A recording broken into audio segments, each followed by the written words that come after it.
Саламатсыздар ма, құрметті оқушылар? Бүгін біз алгебра 8-ші сынып 2-де 120-шы есепті шығарамыз. Бұл жерде мына есепті шығару үшін міне екі жақшаға жақсылап қарасақ, бізде жаңа айнымалы енгізе аламыз. Яғни x плюс 3-тің квадраты, оны t деп алсақ болады, е? Олай болатын болса, мынау бізде x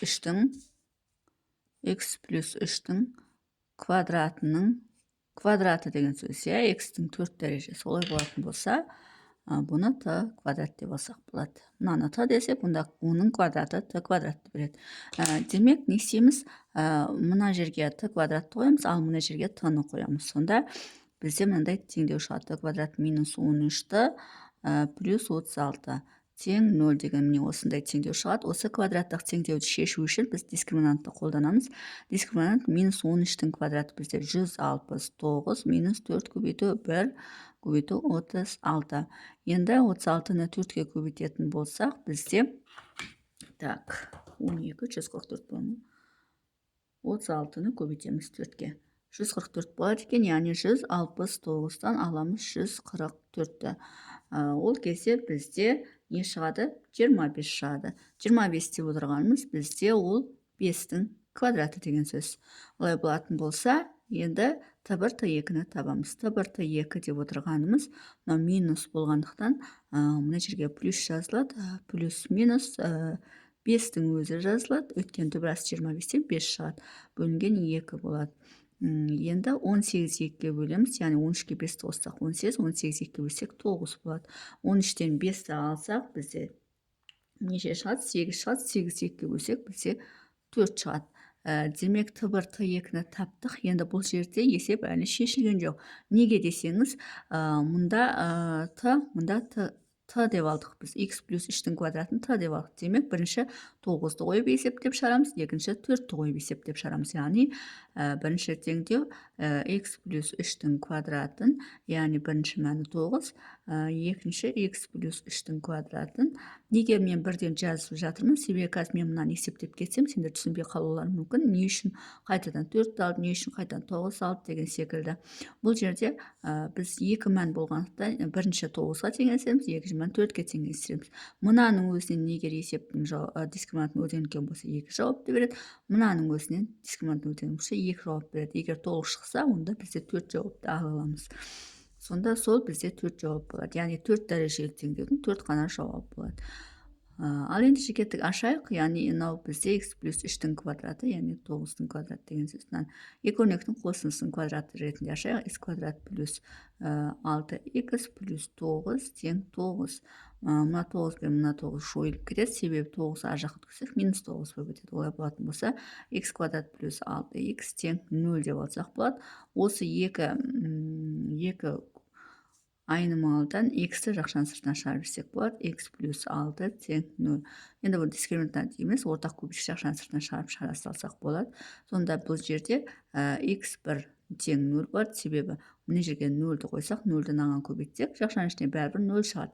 Екінші x плюс 6-ны не істейміз? 0-ге теңестіреміз, яғни мына жақша 0-ге болса, онда 0-ді x-ге өтсек, ол 0 болады. Олай болатын болса, x2-міз 6-ны тең 0 жағына өткізсек, минус 6 болады. Сонда бірінші жауабымыз 0, екінші жауабымыз минус 6 болды мына теңдіктен. Енді екінші теңдіктен не шығады? Соны көрейік. Тағы да ашамыз. X квадрат плюс 6x, яғни екі өрнектің қосындысының квадраты деп ашамыз. X квадрат плюс 6x, 4 теңдіктің сол жағына минус 4 бөледі, 9-дан 4 алсақ, плюс 5 болады, тең 0 болады. Енді осыны дискриминант арқылы шығарамыз. Дискриминант тең 6-ның квадраты бізде 36, минус 4 көбейту 1 көбейту 5, яғни 4 5-ке бөлсек 20, 36-дан 20 алсақ 16, ол бізде 4-тің квадратын береді. Енді осы жерден x3, x4 табамыз. Неге? Себебі мұнда x1, x2-ні тауып қойдық. Енді x3, x4-ті табамыз. Сол кезде мына 6 плюс болғандықтан минус 6 болады, плюс минус 4 болады. Яғни 16-ның түбірасы 16-дан 4 шығады. Бөлінген 2 болады. Бірінші жауап минус 10 бөлінген 2 минус 5 болады. Екінші жауап минус 6-дан 4 алсақ, минус 2, 12 өсек минус 1 болады. Демек, x үшінші жауабымыз минус 5, x төртінші жауабымыз минус 1 болады екен. Сонда мен осындай 4 жауапты алады екенбіз. Яғни 0 минус 6 және минус 5 минус 1. Яғни 4 дәрежелі теңдеу болғандықтан бұл жерден 4 жауап шығады. Бұл бірінші есептің шығарылуы. Енді екінші есепті шығарамыз. Яғни екінші есеп не дейді? Екінші есеп бізде 2х минус 1-дің 4 дәрежесі минус 2х минус 1-дің квадраты минус 12 тең 0. Енді бұл жерден тағы да не істейміз? Мына жақшаға қарайтын болсақ, бұл жаңа айнымалыға енгізуге келеді. Яғни 2х минус 1-дің квадратын біз т деп алсақ, онда мынаның орнына т квадрат жазамыз. Яғни т квадрат минус 2. Т-ның өзі болады, себебі алдында коэффициент 1, минус 1, минус 12 тең 0. Енді осы жерден дискриминант есептеп шығарып, табыр т2-ні табамыз. Дискриминант тең минус 1-дің квадраты 1 болады, минус 4 көбейту минус 12 болады. Енді 4-ті 12-ке көбейтетін болса 48, 48-ге 1-ді қоссақ 49 болады. Ол бізде 7-ның квадратын береді. Енді т1 т2-ні табамыз. Ол жерде мына минус 1 болғандықтан плюс 1 болады. Плюс минус 7 бөлінген 2. Сонда бізде 8 болады. 8 2 өсек 4 болады. Минус 6 болады. Минус 6 2 өсек минус 3 болады. Біз т1 т2-ні таптық. Енді бұл жерде толық жауап шыққан жоқ. Неге? Себебі т1-да мына жерге бірінші 4-ті қоямыз, содан кейін минус 3-ті қойып, тағы да 2 теңдеуді шешеміз. Яғни бірінші жағдайда 2х минус 1-дің квадратын не істейміз? 4-ке теңестіреміз. Екінші жағдайда 2х минус 1-дің квадратын минус 3-ке теңестіреміз. Енді мына жерден мұқият қарайтын болсақ, кез келген санның квадраты теріс санды бермейді. Сондықтан мына жерден жауап жоқ деген нәтиже аламыз. Егер сенбесеңдер, мына екі өрнектің айырмасының квадратын ашып, теңдіктің сол жағына өткізіп, теңдеу шығаратын болсаңда, онда дискриминант 0-ден кіші сан шығып қалады. Сондықтан оның жауабы болмайды. Сондықтан осы жерден бірден ғана тұжырымдап алсақ болады, яғни кез келген санның квадратынан теріс сан шықпайды деп, яғни оның жауабы жоқ деп бірден ала салсақ болады. Енді мына жерде оң сан, олай болатын болса, мынаны ашамыз. Яғни екі өрнектің айырмасының квадраты мына 4х квадрат болады, минус 4х плюс 1 болады. Мына теңдіктің сол жағына минус 4 қылып өткіземіз, тең 0 болады. 4х квадрат минус 4х, мына екеуі алынып минус 3 болады, тең 0 болады. Енді осы жерден дискриминант шығаратын болсақ, минус 4-дің квадраты 16 болады, минус 4 көбейту 4 көбейту минус 3 болады. Демек, енді есептеп шығарамыз. 16-ны 3-ке өтсе 48, 48-ге 16-ны қоссақ, бізде 64 болады. Яғни неге қосамыз? Себебі минус пен минусты көбейтсек плюс болады. Соны 16-ны 3-ке көбейтсек 48 болады. 48-ге 16-ны қоссақ 64 болады. Ол бізде 8-дің квадратын береді. Енді x1 x2-ні табамыз. Мына минус болғандықтан плюс 4 болады. Плюс минус 64 деп отырғанымыз 8-дің квадраты, яғни түбірасы 64-тен 8 шығады. 2-ні 4-ке өтеміз 8 болады. Сонда бізде 8-ді 4-ке қоссақ 12 болады. 12-ні 8-ге бөлсек, екеуінде 4-ке бөлсек 3 бөлінген 2 болады. Минус 8-ден 4-ді қоссақ минус 4 болады. Минус 4-ді 8-ге бөлсек 1 бөлінген 2 болады. Сонда бізде 2 жауап шығады. Ол бізде x1 деп отырғанымыз 3 бөлінген 2, x2 деп отырғанымыз минус 1 бөлінген 2. Сонда бізде 2 ғана жауап болады. Мына жерден 3-ші және 4-ші жауаптың шешімі болмайды. Сонда бізде кейде осылай 2 жауап қана шығуы мүмкін. 4 дәрежелі теңдеу болса да, ол 2 жауап шығуы мүмкін. Сонымен екінші есеп осылай аяқталады. Енді не істейміз? Үшінші есепті шығарамыз. Яғни үшінші есепке келеміз. Үшінші есеп, енді бұл есеп кішкене ұзақтау болады. Неге? Себебі бұл 4 дәрежелі теңдеу. X минус 1-дің 4 дәрежесі минус x квадрат плюс 2х минус 73 тең 0 дейді. Енді бұл жерде не істейміз деген ой туындап қалуы мүмкін, Енді мына жерде x минус 1-дің 4 дәрежесі, мынау x квадрат қалай ол келеді деген секілді. Көрейік, x минус 1-дің 4 дәрежесін қалдырақ, минусты жақшаның сыртына шығарып жіберейік. Сөйтекті x квадрат минус 2x плюс 73 деп қояйық. Тең 0 болсын, е? Яғни не істедік? Барлығына минусты жақшаның сыртына шығарып жібердік. Енді мына жерде x минус 1-дің 4 дәрежесі минус мына екеуін біз x минус 1-дің жақшаның сыртында квадраты деп алсақ, бұны ашатын болсақ, бізде не болады? X квадрат минус 2x плюс 1 болады. Демек, бізде мұнау екеуі бар, бірақ мұнау бір жоқ мына жерде. Онда бұлай істеуге болады. Плюс 72 деп жазуға болады. Неге себебі? Мынаны ашатын болсақ, бізде мына x квадрат минус 2x плюс 1-ді береді. 1 мен 72 қосылып 73-ті береді. Сонда не істейміз? X квадрат минус 2x толымды емес квадрат теңдеуді толық квадрат теңдеуге келтіреміз.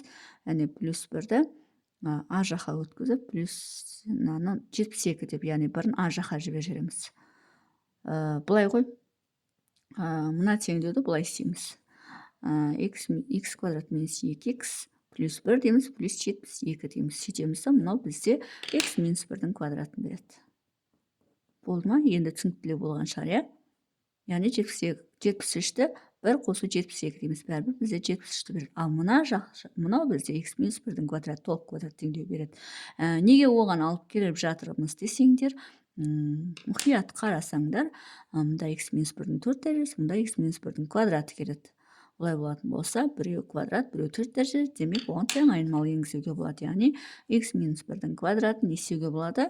Т деп алуға болады. Егер x минус 1-дің квадраты т деп алсақ, онда мына 4 дәреже бізде т квадрат болады.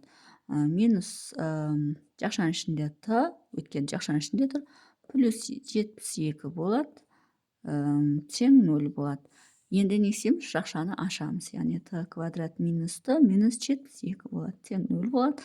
Енді осыны дискриминантпен шығарамыз. Дискриминант деп отырғанымыз минус 1-дің квадраты 1-ді береді, минус 4 көбейту минус 72-ні. Яғни не істейміз? 72-ні 4-ке көбейтеміз да, мына қосамыз. Себебі теріс сан мен теріс санды көбейтсек, бізде плюс болады. Яғни 1 плюс. Енді 72-ні не істейміз? 4-ке көбейтеміз. Онда бізде 288 болады. 288-ге 1-ді қоссақ, 289 болады. Ол бізде түбірасты, яғни түбірастын алсақ 17-дің квадраты, яғни 17-дің квадраты бізде 289 береді. Енді осы жерден Т1, Т2-ні табамыз. Мына жерде минус болғандықтан плюс 1 болады, плюс минус 17 болады. Өйткені түбірасты 289, 17-дің квадраты бөлінген 2 болады. Енді 17-ге 1-ді қоссақ 18, 18-ге 2 бөлсек 9 болады. 17-ден 1-ді алсақ минус 16, 2-ге бөлсек минус 8 болады. Сонда бізде 2 жауап шықты. 9 және минус 8. Бұл есептің толық жауабы емес, бұл бізде т-ны тауып отыр. Яғни т-ның орнына біресе 9, біресе минус 8 қой, тағы да не істейміз? 4 жауапты аламыз. Яғни x минус 1-дің квадратын 9-ға теңестіреміз, екінші x минус 1-дің квадратын минус 8-ге теңестіреміз. Енді осы 2 квадрат теңдеуден 4 жауап шығу керек. Енді мына жерге мұқият қарайтын болсақ, кез келген санның квадратынан теріс сан шықпайды, сондықтан мұнда жауап жоқ деп бірден қорытынды жасай салсақ болады. Сонда мына екінші жауап, үшінші және төртінші жауап жоқ, сонда бізде 2 ғана жауап болады. Яғни мына квадрат теңдеуді ашамыз. 2 өрнектің айырмасының квадраты, яғни x квадрат минус 2x плюс 1 болады. Мына теңдіктің сол жағына минус 9-ға өткіземіз, тең 0 болады. X квадрат минус 2x, 9-дан 1-ді алсақ минус 8, тең 0 болады. Енді осыны дискриминант арқылы шығаратын болсақ, минус 2-ның квадраты 4 болады, минус 4 көбейту минус 8, яғни 32 болады, 32-ге 4 қоссақ 36 болады, ол бізде 6-ның квадратын береді. Енді x1, x2-ні табамыз. Мына жерде минус 2 болғандықтан плюс 2 болады, плюс минус 36-ның түбірінен 6 шығады, бөлінген 2 болады. Сонда 6-ға 2-ні қоссақ 8 болады, 8-ге 2 бөлсек 4 болады. Минус 6-ға 2-ні қоссақ минус 4 болады, 2-ге бөлсек минус 2 болады. Сонда есептің жауабы x1-іміз 4, x2-іміз минус 2 болады екен. Сонда бізде 2 жауап шығады екен. Бұл бізде үшінші есептің шығарылуы. Үшінші есептің шығарылуы. Енді төртінші есепті шығарайық. Мұнда шығара салайық. Өзі неше өсті? 220-да. 4-ағы есеп екен ғой. Төртінші есеп бізде x плюс 2-ның 4 дәрежесі плюс 2х квадрат плюс 8х минус 16 тең 0. Енді бұл жерде тағы да ойланып қалулар мүмкін. Х плюс 2-нің 4 дәрежесі 2х квадрат, оны қалай келтіреміз деген секілді. Дәл алдыңғы есептегідей х плюс 2-нің 4 дәрежесін сол күйінше қалдырайық. Мынаның барлығынан екінші жақшаның сыртына шығарып жіберейік. Мына х квадрат плюс 8-2 бөлсек 4х минус 16 8 болады тең 0 болады. Енді мынаны біз не істейміз? Х плюс 2-нің квадраты десек, х квадрат плюс 4х плюс 4 болады. 4 тапса минус 4 минус 8 десек. Өйткені мына жерден ашатын болсақ, мына жақшаны х квадрат плюс 4х плюс 4 болады. Минус 4 болады, минус 8 болады. Мына екеуі жойылып кетеді, минус 8-дің өзі қалады. Сонда х квадрат плюс 4х минус 8-дің өзі қалады, мына екеуі жойылып кетеді. Бірақ біз х плюс 2-нің квадратын бөлек алып, минус 4 жақшаның сыртына шығарып жіберсек, сонда мына екеуі қосылып минус 12-ні береді. Олай болатын болса, х плюс 2-нің 4 дәрежесі плюс 2 х плюс 2-нің толық квадраты минус 12 деп жазсақ болады, минус 8-і.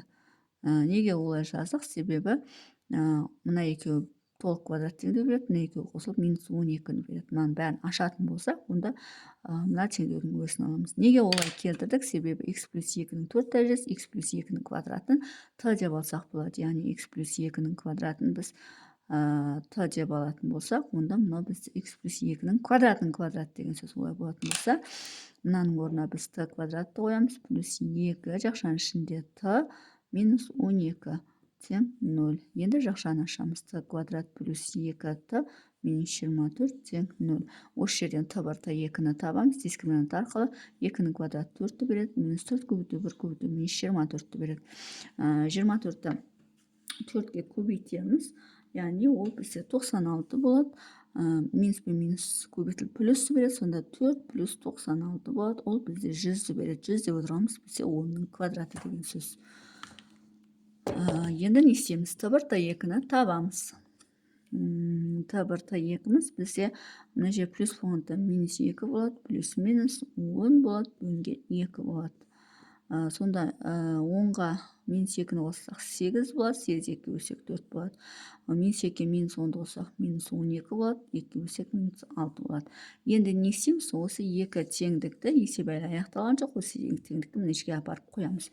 Яғни бірінші х плюс 2-нің квадраты бізде 4, екінші х плюс 2-нің квадраты бізде минус 6. Яғни жеке-жеке жазып алмасақ, сендер шатасып кетулері мүмкін. Осындай 4 жауапты болады, бірақ мына жерде кез келген санның квадраты теріс сан емес, сондықтан мұнда жауап жоқ деп бірден қорытынды жасай салсақ болады. Себебі кез келген санның квадраты оң санды береді, бізде мына жерде теріс сан болып тұр. Бұның жауап жоқ деп автомат түрде айта аламыз. Енді мына теңдеуді шығарсақ болады. Бұл жерде х квадрат плюс 4х плюс 4 деп екі өрнектің қосындысы квадратын ашып, тең 4 десек, мына екеуі жойылады. Яғни мына тең сол жағына оң жағына минус 4 бөлсе, 4 пен 4 алып, бәрі 0 болып кетеді. Олай болатын болса, х квадрат плюс 4х тең 0 болады. Осы жерде х-ті ортақ көбейтіп жақшаның сыртына шығарып жіберсек, х плюс 4 болады, тең 0 болады. Енді осыны жеке-жеке не істейміз? 0-ге теңестіреміз. Бірінші х1 тең 0 болады. Неге? Себебі мына жерге 0-ді қойсақ, 0-ді жақшаға көбейтсек 0 болады. Екінші жағдай, енді жақшаның ішін 0-ге теңестіреміз, яғни х плюс 4-ті 0-ге теңестіреміз. х2-міз теңдіктің оң жағына минус 4 болады, яғни минус 4-ті қойсақ 0 болады, 0-ді х-ге көбейтсек 0 болады. Сонда бізде 2 жауап шығады, 0 және минус 4 деген 2 ғана жауап шығады. Сонымен есептің шығар жолы осындай. Егер есептің шығар жолы түсінікті болса, лайк басып, комментарий жазып, каналыма тіркеліп кетсеңіздер болады.